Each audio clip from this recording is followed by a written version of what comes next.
Welcome to Knicksfandom. This is an independent New York Knicks fan-based podcast, which was created by fans for fans. The show is hosted by L.A. Blackwell, Danny, and Flau. They'll discuss the issues surrounding the Knicks, the NBA, and various other sports-related topics. Join us. It's going to be a heck of a ride. So you want to be down with the king? You want to be down with the king? King, down with the king for years, about 10 of them. Recruiting suckers, making men of them. Tears and fears for my peers, they ripping. This is episode 44 of our podcast in the Knicksfandom. And I know you want to know, why did I pick that song to start off today, people? That's LeBron right there. That's his theme song for the people right there. The king is telling you, got to be down with him. I'm glad to be joined by my co-host, Flo. How you been doing, Flo? LA, I'm great today, brother. How you doing today? Doing well, man. We right in the heat in the middle of the playoffs. Also glad to be joined by my fellow coach, Danny D. How you been doing, Danny D? I'm good, LA. What's going on, man? Doing good, man. Doing good. Doing a lot better than right now than them Raptors doing against the Cleveland Cavaliers. You know, they're down 3-0, fellas. Doesn't look good for the number one seed right now. We got a lot to talk about, listeners. We got NBA talk. We're going to get right into that right now.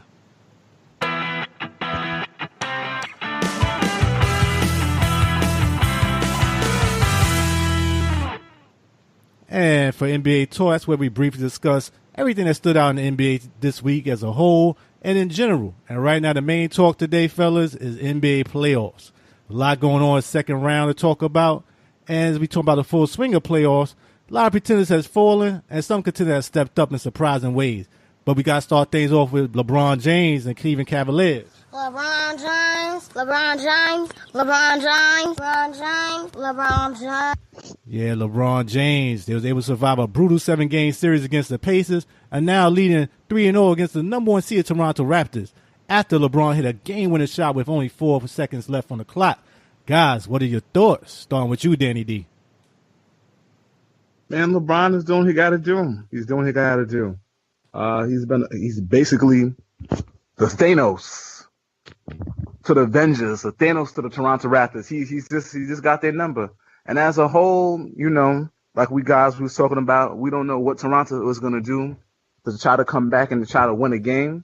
Because going into the series, a lot of people had Toronto over Cleveland. I had Cleveland maybe winning in 6 and 7, and it's been pure domination. And it's not on Tyronn Lue and his great coaching. Negative.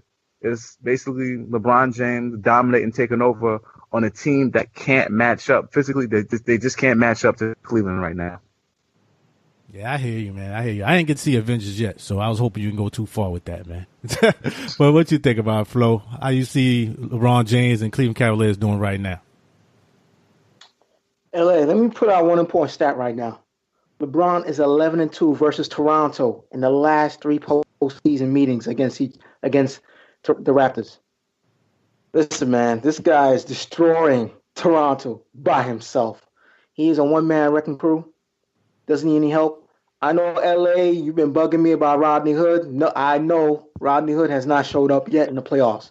He's missing in action. I get it. I understand that. But it's just LeBron James all the way, carrying that team on his back. Toronto have no answers for him whatsoever. See, I was going to spare you. Flo. I didn't go there. No Rodney Hood looking for him under the hood, across the street. I don't know if he leave the hood. I don't know, man. He's been disappearing, looking like Casper out there. But like you said, LeBron been putting him on his back. And I know listeners out there going to say, LA, you've been getting on LeBron James a long time since you first started this podcast. And I have, and rightfully so. But for some reason, LeBron King James, as y'all love to call this guy. You must have been watching a lot of Bad Boys, man. The movie I'm talking about, 1995. That's all I can think about when I'm seeing him putting this performance on since the Pacers series. You remember that part of the scene, fellas, when they had the big drag car race at the end, and it was either going to be Martin and Will, and they was going to either go through the wall, or the other bad guy was going to go through the wall. And at the very end, Martin, slow behind, finally got that car through the wall, and they made it through. And at the very end, what did Will Smith say? Now, that's how you're supposed to drive. From now on, that's how you drive. And that's what LeBron been doing. Driving the ball, playing like he's supposed to be playing.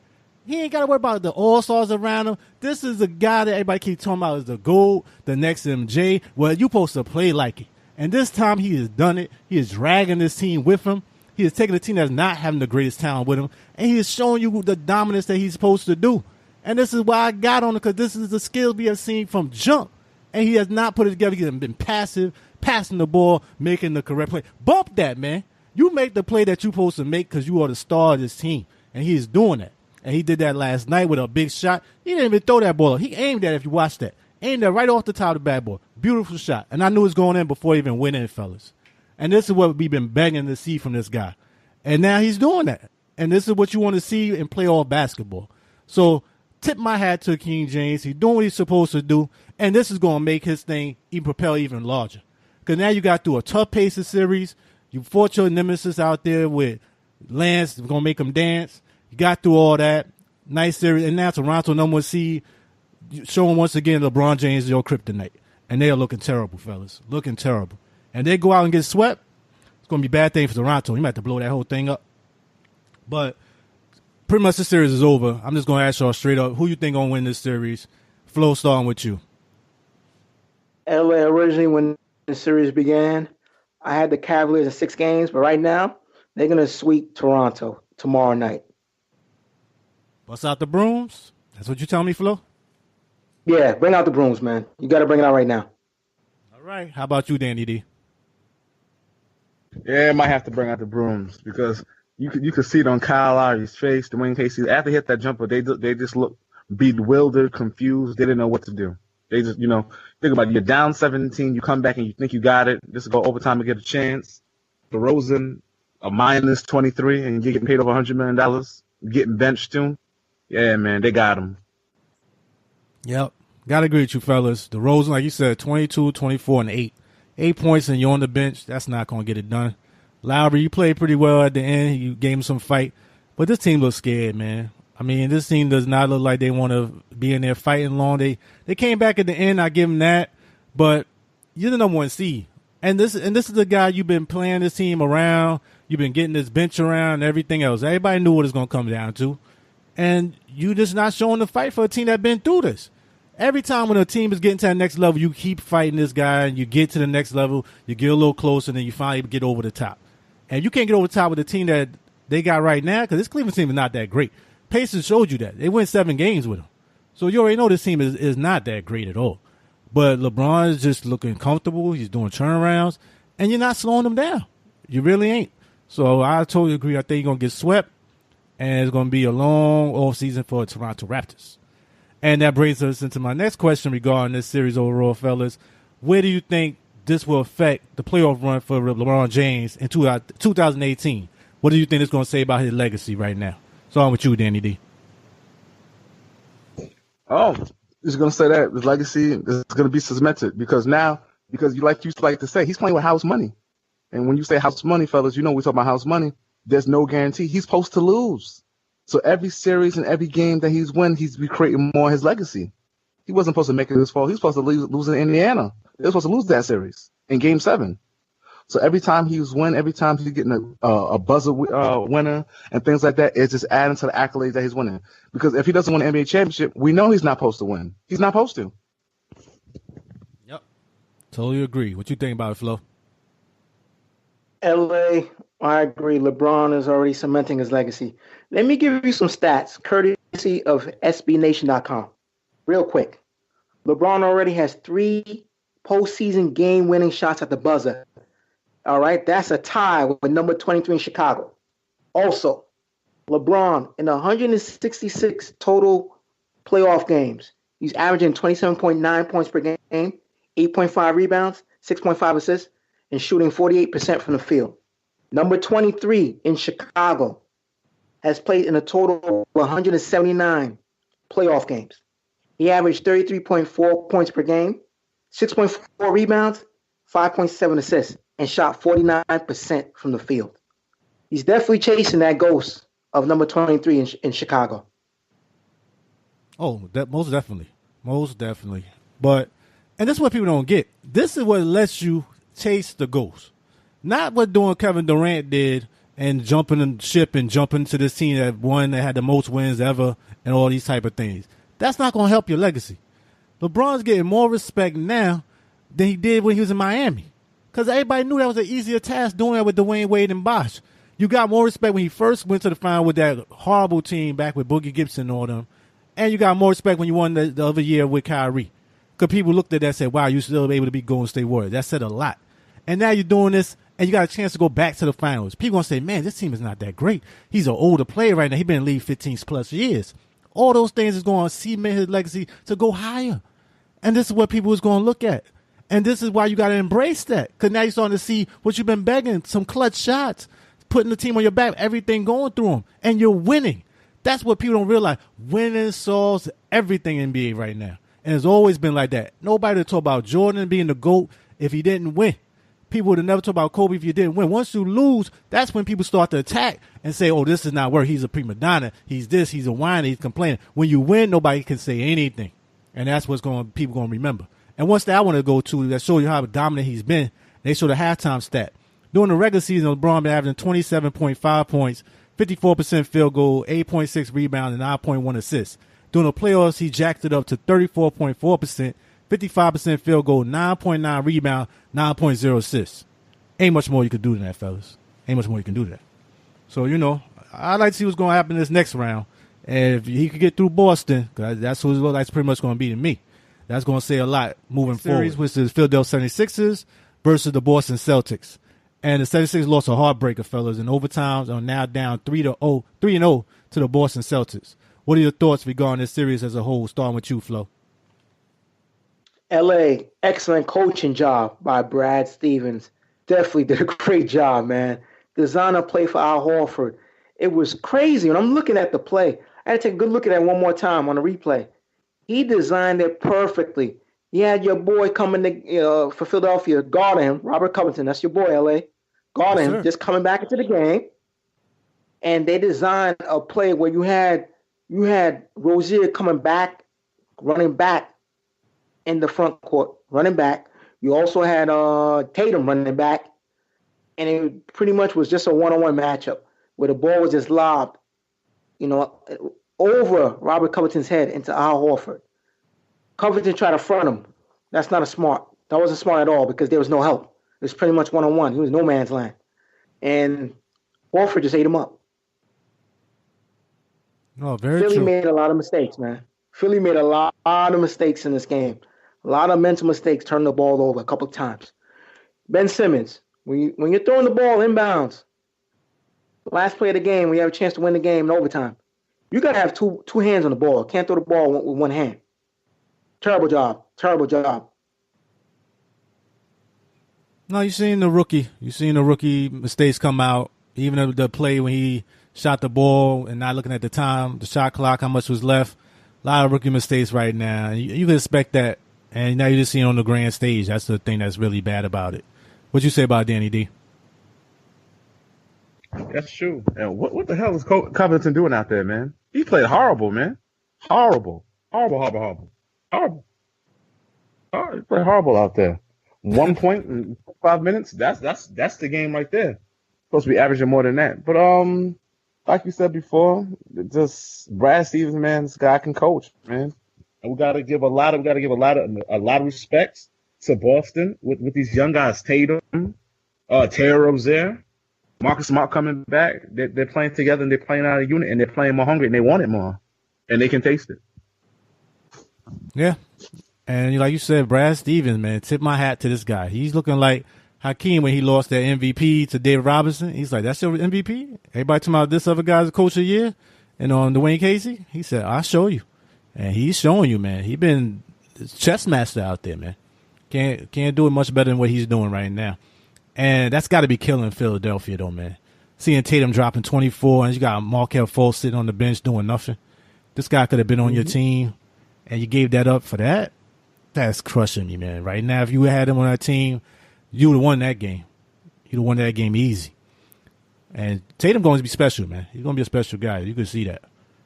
But as they just go on and looking at that series, I mean, I think it's pretty much over. I don't know if y'all see any difference, starting with you, Danny D. You see any hope for the 76ers? Any hope? They have to go with the mind frame of at least try to get one. Try to get one to build momentum, to build your confidence at. Because another thing is, see, the difference between the Toronto series and the Toronto series is that Cleveland's at home. You understand? For Toronto, it's like you don't even have the home crowd behind you. Philly, you're at home, and the thing is, you just can't. You can't start off lack of dazzle, not playing. You got to punch them in their mouth and keep the pressure on. So the same thing with Ben Simmons, be the scared to shoot, drive, go to the basket, and Burt Brown has to look at the matchup situation and match up of who's matched up with who, and try to exploit that.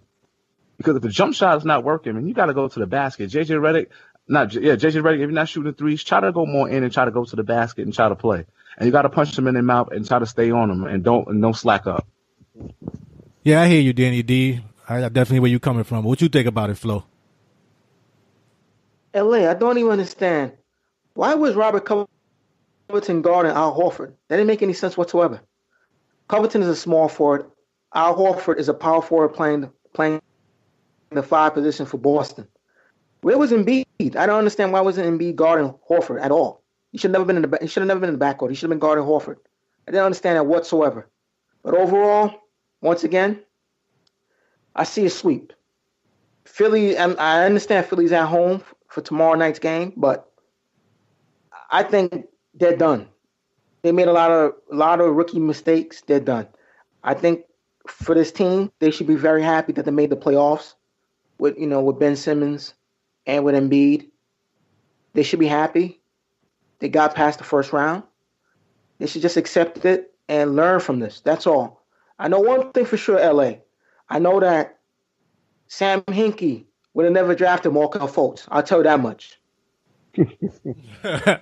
I agree with that one. Bad move all around. And I totally agree with you, fellas. I think this series is over. You're not beating Boston 4-0. That's not going to happen with Brad Stevens. He'll find a way to scrape one more win, unless you have some major injuries. But the thing is with that, you seeing this team, like you stated, Danny D, it's a lot of rookies, a lot of growing pains, and you seeing what happened when you missing that vet. And that's basically what I'm seeing to me. And I've been saying I really do think they're going to go after somebody like a Kawhi or a LeBron James. I really see that happening after this season because that's what they're missing. They're missing that veteran inside that can slow the pace down, that can get these guys, calm down, can make the right plays. And that's what you're seeing right now. A lot of talent, them young guys, they're going to be a force to be reckoned with as long as they stay healthy. But they need to have one more veteran piece to get them over the top. And that's what you're missing right now with that team to me. And, I think that's pretty much over with, guys, going forward. And pretty much I think that's it regarding that series, which I want to talk about is the Golden State Warriors and the New Orleans Pelicans. And it has been a very interesting series to me thus far with the Warriors leading 2-1 going into today's game 4. Yeah, for the Pelicans, LAD, we talked about this before we got on the air. They definitely miss Boogie Cousins, and they need a bench. That's very important for the Pelicans. Problem is they have some salary cap issues. So I don't know what they can do in terms of make their cap flexible and, make some deals here and there. But they definitely miss Boogie as a third star, and they need some more role players. The role players that they have is not enough. It's really not enough. Yep. And I just want to say something real quick. That game, that game is officially over, and they did lose 118-92. Durant had 38. Stephen Curry had 23. And looking for the Pelicans, basically Davis had 26. Drew Holiday had 19. Moore had 20. And Clark had 11. So they're down 3-1, like you stated, Flo, and it's official. I don't know where they're going to go from here. What you think about it, Danny D? Yeah, the same thing. Like it's always a game of a matchup and how you want to do it. If you're not going to defend somebody, you're going to have to outscore them. And for them to have that series that one game that they had, Ian Clark had to have like 18, 19 points off the bench. And if that's the case, if you're trying to win, then Meritrick will have to average like 25, 30 points. And I said that was in the series in the beginning. That's what I have to do to match up. Not defensively because it's going to be hard to stick them. You're going to try to outscore them offensively, and then that's not their game plan, and it's going to be hard. And Drew Holiday, Rondo, those guys out there playing, they just don't have enough pieces. They just need Boogie and somebody else on the bench to play with these guys. Totally true. And that shows you how dominant they are. And that Thompson only had 13 points, man. 13 points, and Draymond Green had 9 rebounds, 9 assists, 8 points. So that's even without them being on all cylinders. And no, he only had 6. So that's what happened when we talk about the beginning of the season and last season why we were so upset about the Durant deal. it just tips the scale so much to the other side. It's just like playing a baby all-star team. Once Steph Curry is somewhat healthy, you got to just play almost a perfect game to beat this team. And right now, you're really missing Boogie Cousins because the regular season is a total different beast in the playoffs. You cannot do the same thing you did in the playoffs that you did in the regular season. It's too easy for guys to plan around a whole team, a whole defense, individual players. That's why you see Brad Stevens so dominant in this with his Celtics. Because you can plan. You can actually notice adjustments and notice tendencies. So when you don't have all your weapons like they don't and they lacking, and Anthony Davis try to do the best he can, but, you're just going against a barrage, man, when you got a musket. And that ain't going to happen. Just not enough weapons, guys. Right. And that brings us to the last series regarding the playoffs thus far, which is the Houston Rockets versus the Utah Jazz. Rockets lead 2-1, and Game 4 is going to be a major game in this series right now, fellas. The Jazz has got to play that sweet symphony in order to put some real pressure on the Rockets as they make their playoff push. They're the number 1 seed overall, and they're expecting to do big things. What are your thoughts, guys? Starting with you, Flo. LA, I expect the Rockets to win tonight and go up 3-1 in the series. When they lost Game 2 at home to the Jazz, it looked like, they definitely lost home court advantage, but they regained it back by blowing out Utah in Utah. I had the Rockets winning the series at 5. I'm going to stand with my prediction, Rockets in 5. Not changing that at all. Okay, how about you, Danny D? I'm going Flo.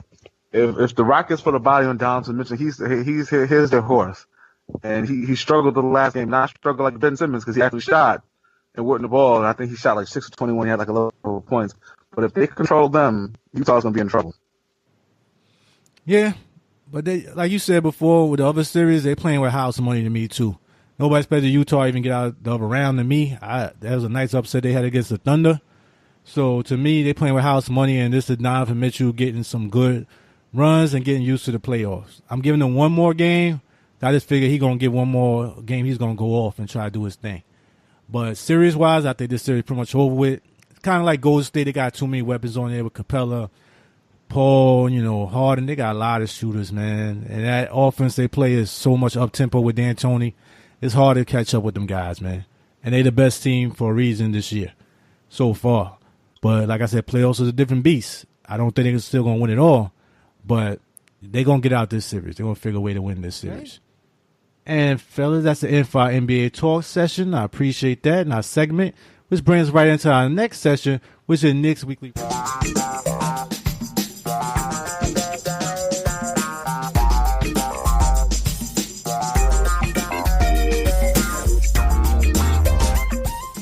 And that's right, Knicks fans. We haven't forgot about you. About a major new announcement. And Knicks have finally selected a new NBA head coach and former Memphis Grizzlies head coach David Fizdale, a.k.a. Uncle Fizz. If our listeners take a listen to our most recent episode, they will know that we all pick Uncle Fizz, as I like to call him, as our top pick. So I know we all scattered about this pick, but I would like to say that Flo has been the biggest proponent regarding David Fizdale possibly being hired as the Knicks' new head coach. Therefore, Flo, I want to start things off with you.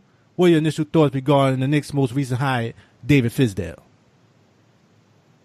LA, let me give a little quick history before I begin about Fizdale, real quick. All right, in regards to the Knicks, since Jeff Van Gundy quit on the Knicks in 2001, the Knicks have hired 10 different head coaches. So I'm hoping with this hire with Coach Fizdale, I'm hoping it will give the Knicks stability. One of the things that excite me about this with this hiring is that I think all along this is what Perry and Mills wanted all along. They wanted a coach that can relate with today's NBA player. Fizz is that type of guy. They wanted a coach that can communicate with, wanted to communicate. That preaches defense. That's offensive minded. Fizz is that type of guy. He's a perfect fit with this Knicks organization. He's going to be teaching. He's going to preach defense. Remember, he's been an assistant coach on the Pat Riley, Mike Woodson in Atlanta, Eric Spoelstra in Miami, Eric Musselman, who's currently the coach of the University of Nevada, Reno, in Golden State. Fizdale definitely is an accomplished coach in the NBA. He deserves a second chance. Unfortunately, Marc Gasol ran him out of Memphis. But definitely, this is a great hire by the Knicks. Let's go back a little bit in time with the Miami Heat.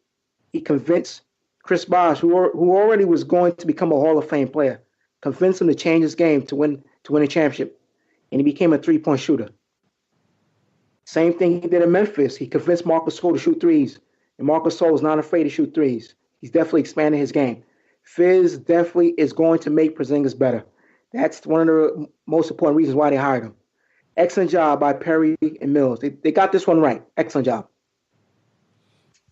Yeah, it's a lot of good to look at it going into it, at least off the top of it. What you think about Danny D?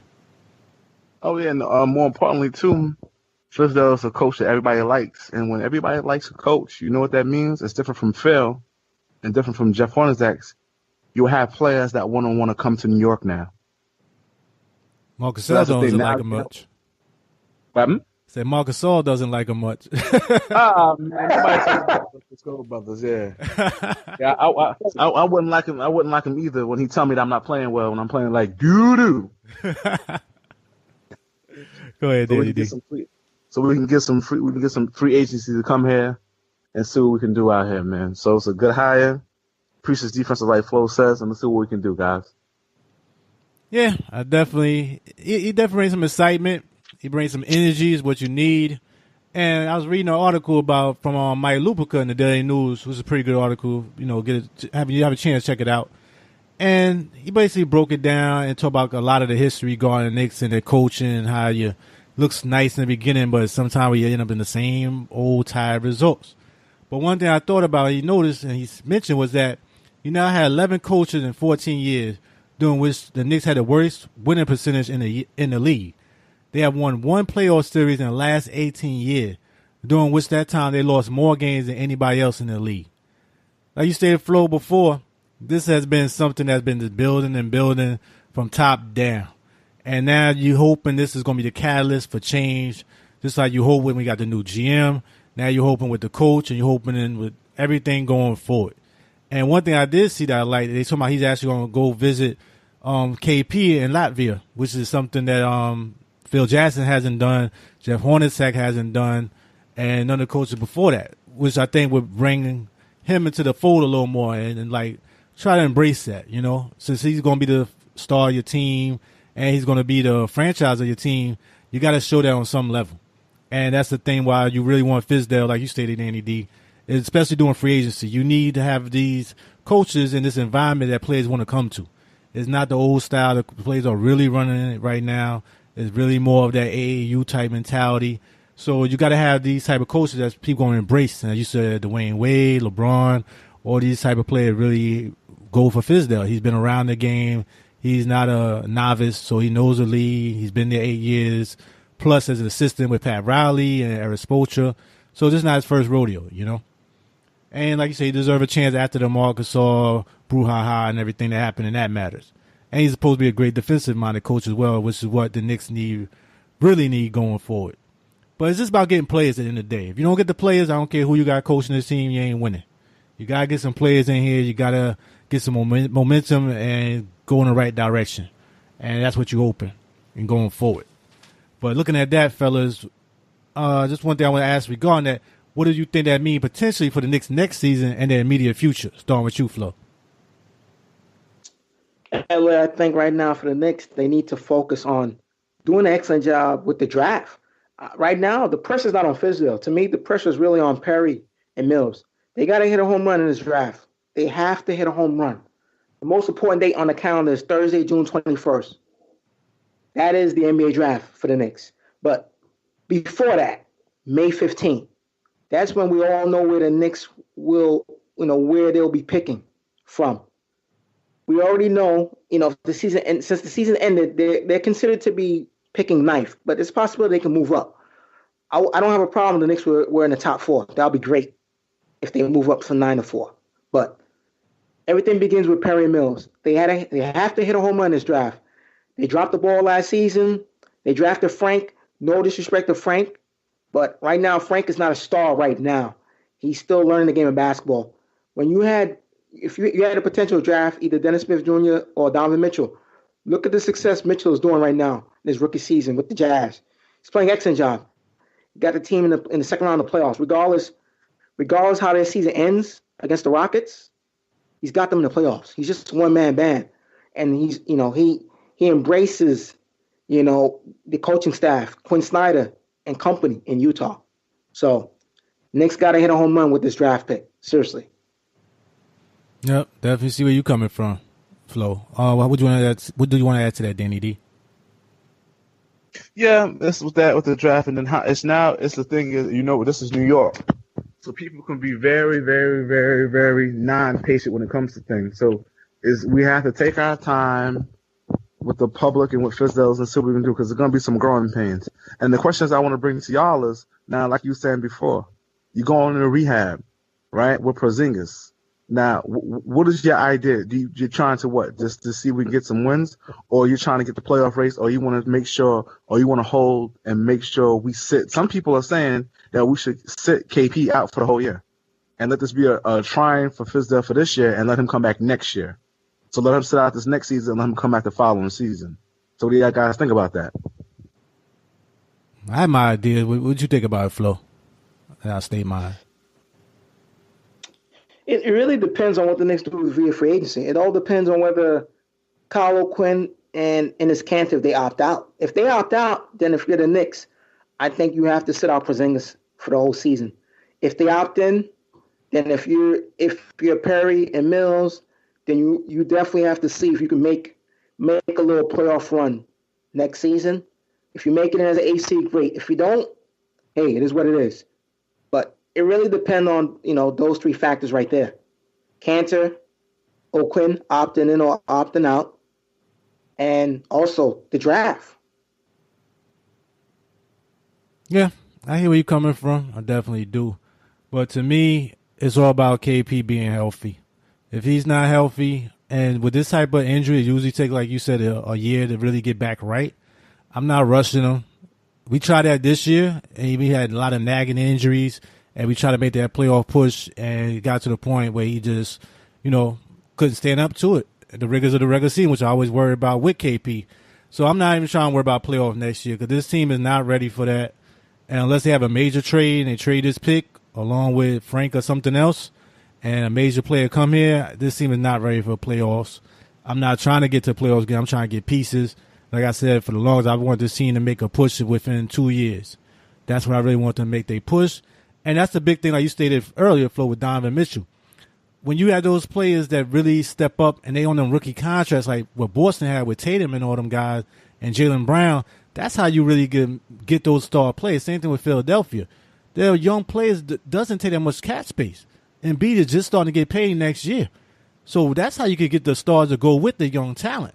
The Knicks need at least one more or two more pieces of young talent right now. And that's the reason why I say I'm not trying to push the playoff run. I'm not trying to make KP get hurt. Get healthy. If it take you all year, fine. I just want you healthy and be looking back at this and don't have to keep worrying about this for the next 4 or 5 years once you really get him the real money. Because that's the thing. You don't want to keep worrying about this every year. Is he going to be healthy? Is he not healthy? With kind of with the Kawhi situation right now.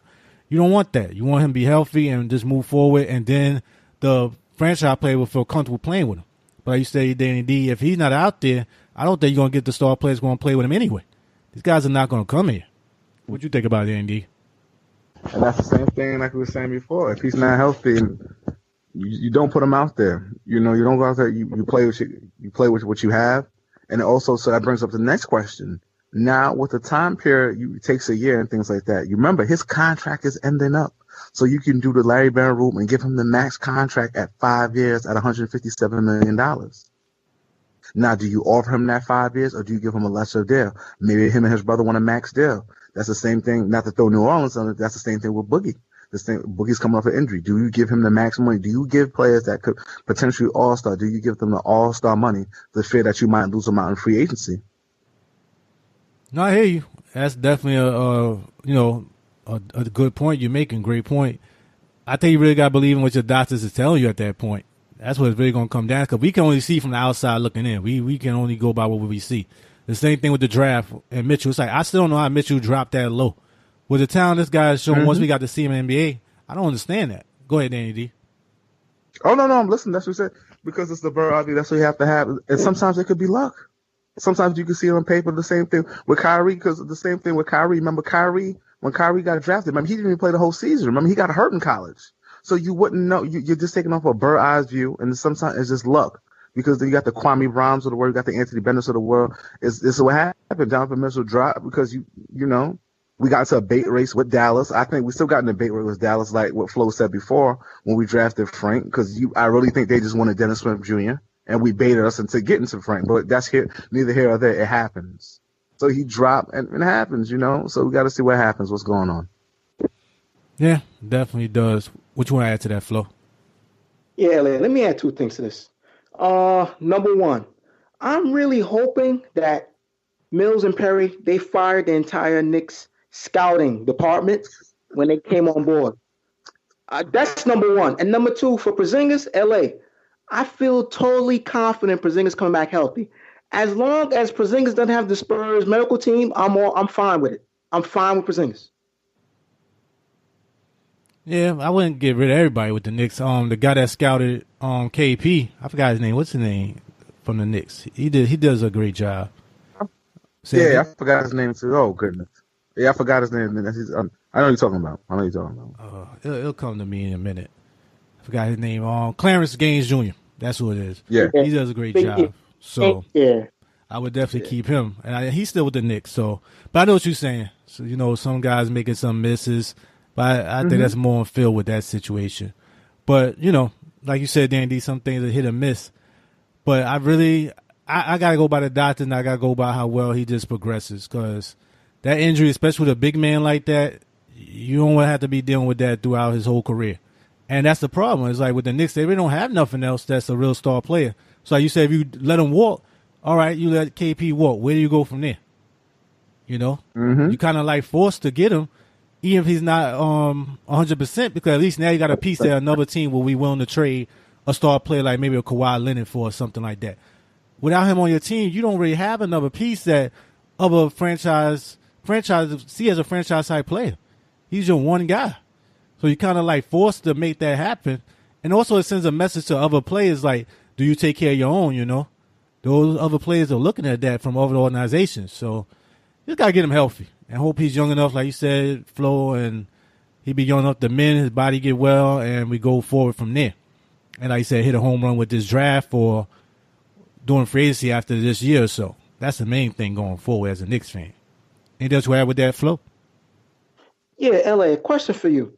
Remember, there were some rumors circulating that Phil was trying to trade Porzingis during the draft. My question to you, would you have traded Porzingis to, let's say, Phoenix? That was a rumor for Devin Booker. Would you have done that deal? That's number one. No, not if Porzingis was healthy. Because I like Devin Booker, don't get me wrong. I think he's a real good player. Definitely could put the ball in the hole. But he's not that star player like I see with Porzingis, you know, just looking at that talent-wise. I wouldn't have made that deal.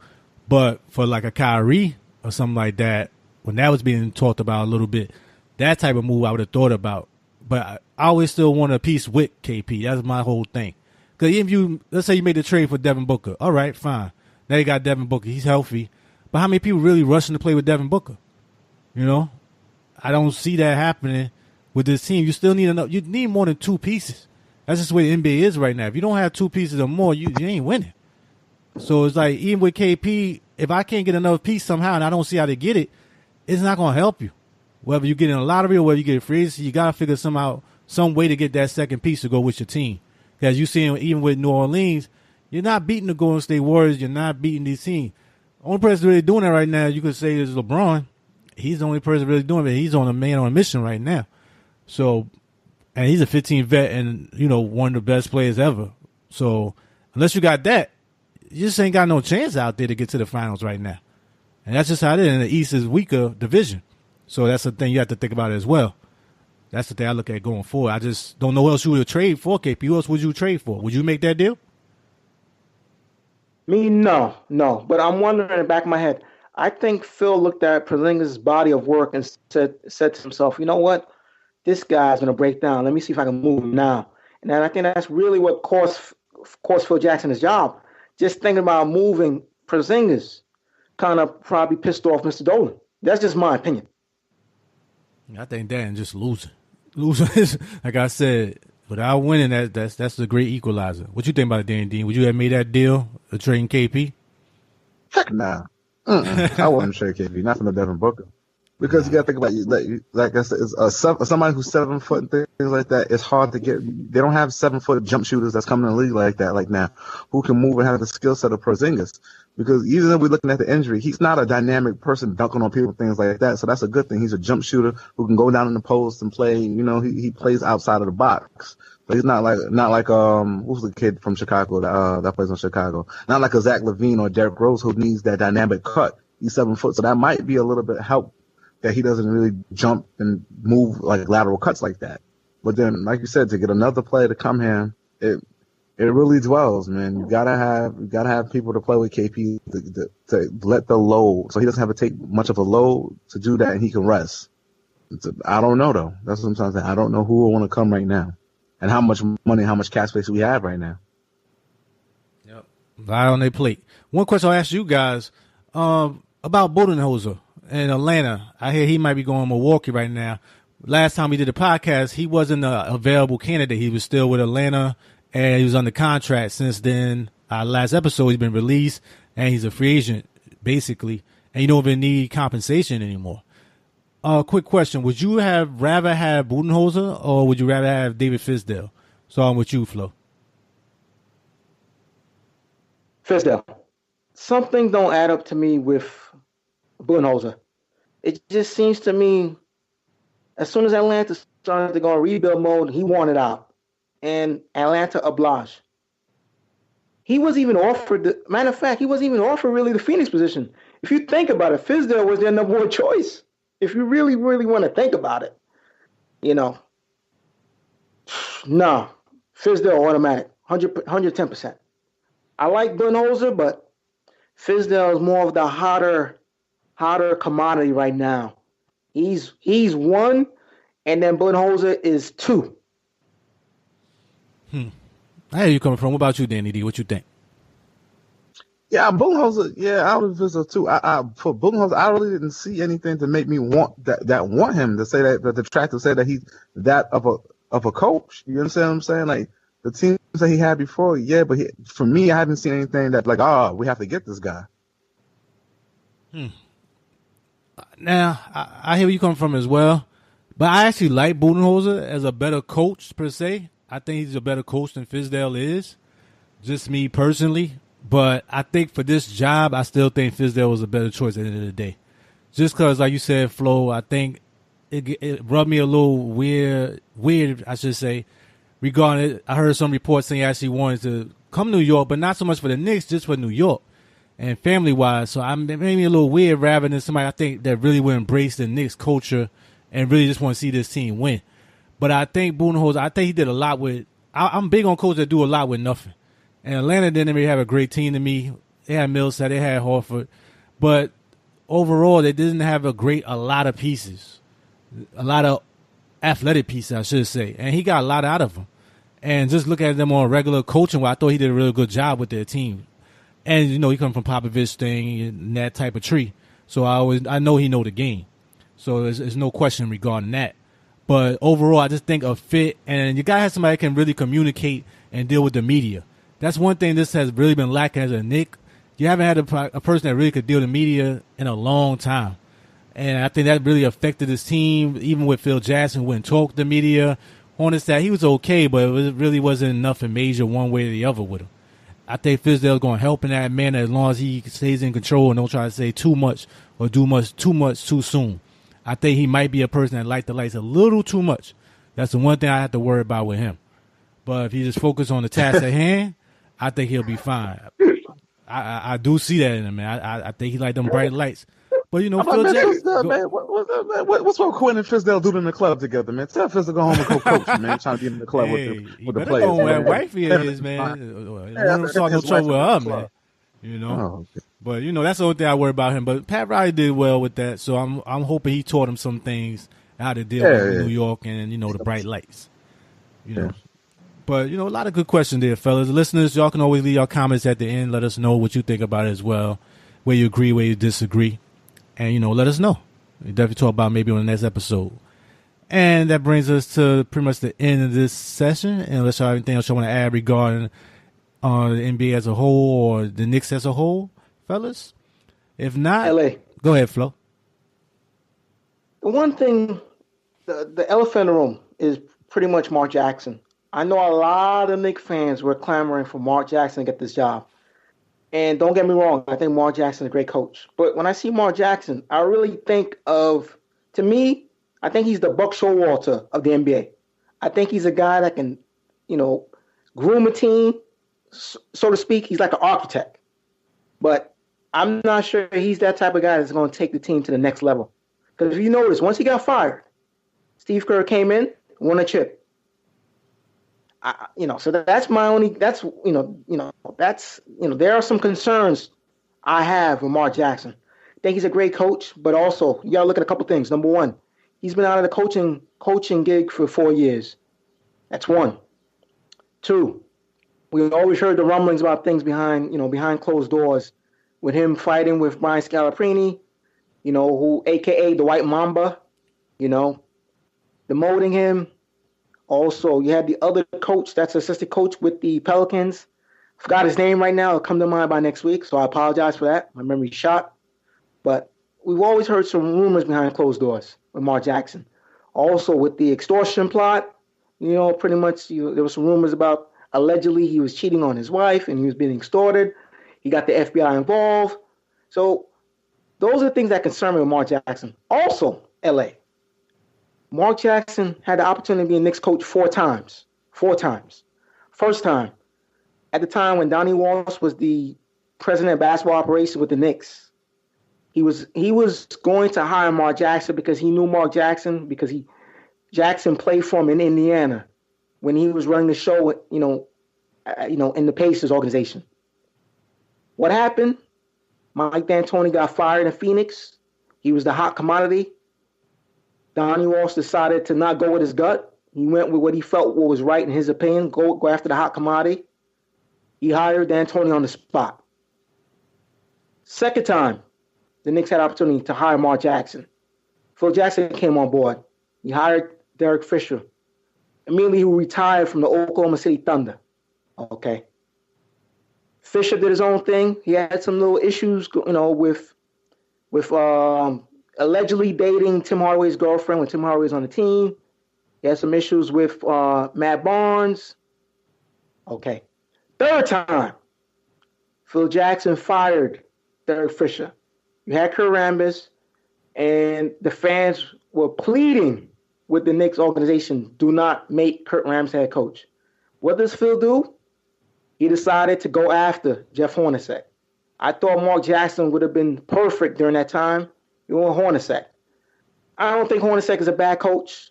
Unfortunately, it's just that he was just the wrong fit with this Knicks organization.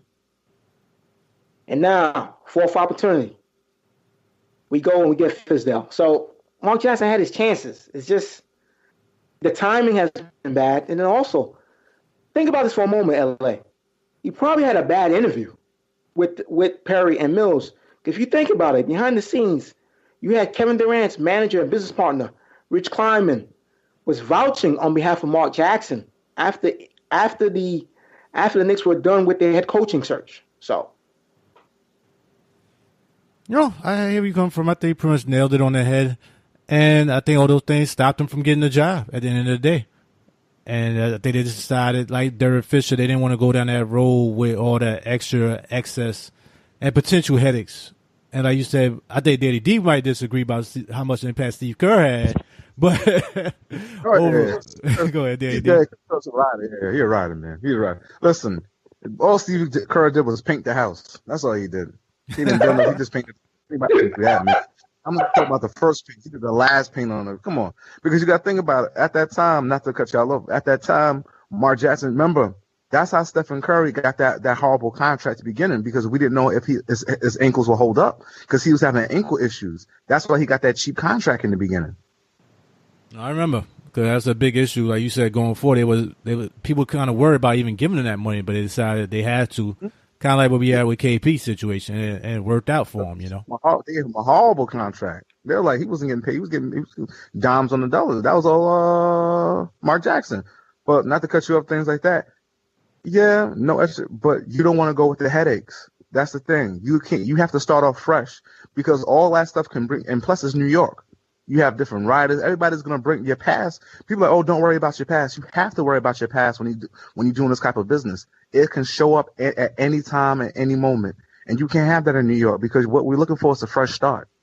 And his dwelling his past is haunting him right now. That's why he couldn't get the job, like you guys said.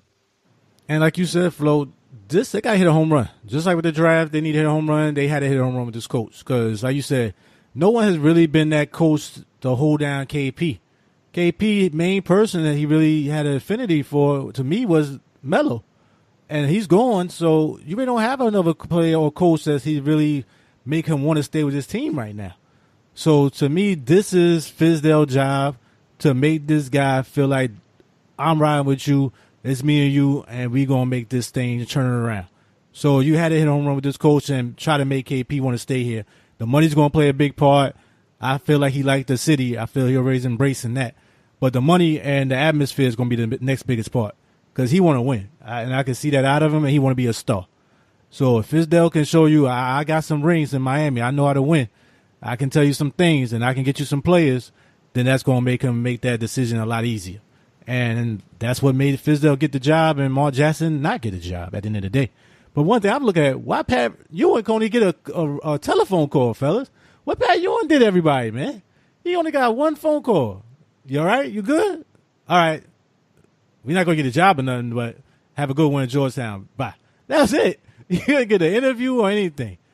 But yet, Herb Williams was able to do an assistant job and did some coaching job for the Knicks. And Pat Ewing is probably your best player ever on the Knicks. And if you're not counting Walt Frazier or somebody of that nature or something, or Willis Reed. So I just don't get that part. But, that's neither here nor there.